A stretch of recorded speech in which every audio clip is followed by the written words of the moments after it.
morning mga kalapatids. Tara, samahan nyo paano magpurga ng ating mga breeders.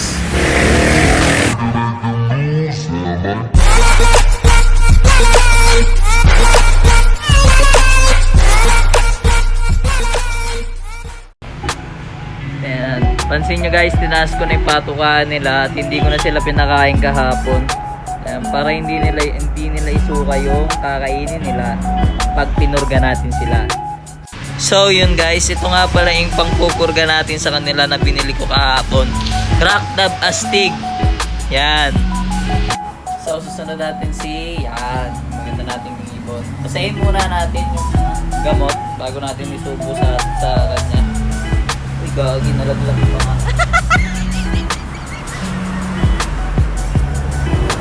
Mahirap kasi magpainom na ito eh. Ayan. Okay na. So tapos na nga natin mapainom itong ating alaga na to. Ibabalik na natin siya ulit. So next natin itong hen natin.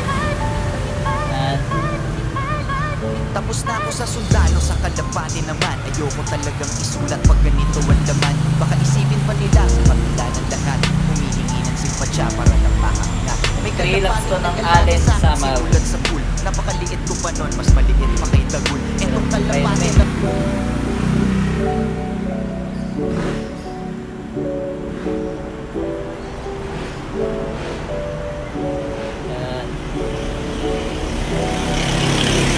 ma-absorb nila yung mga binibigay natin vitamins sa kanila kasi mga mahihinang nila lang.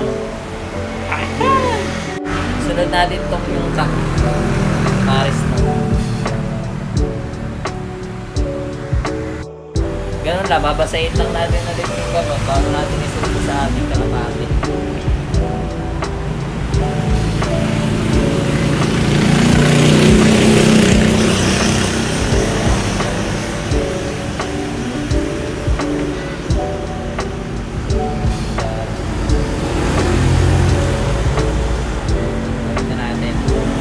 So yun, update ko na lang kayo kung may na sila na worm.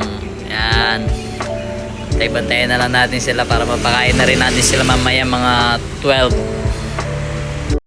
2,000 years later. Update lang sa ginawa nating pagpupurga kanina. So ito na, may result na agad. Sumuka na ating mga breeders. Kita niya. Ano yan?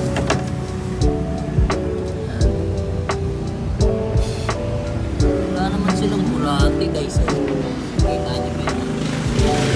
Tignan pa natin yun ulit mamaya. Meron. Isa parang may itim-itim eh oh. Kaya yan.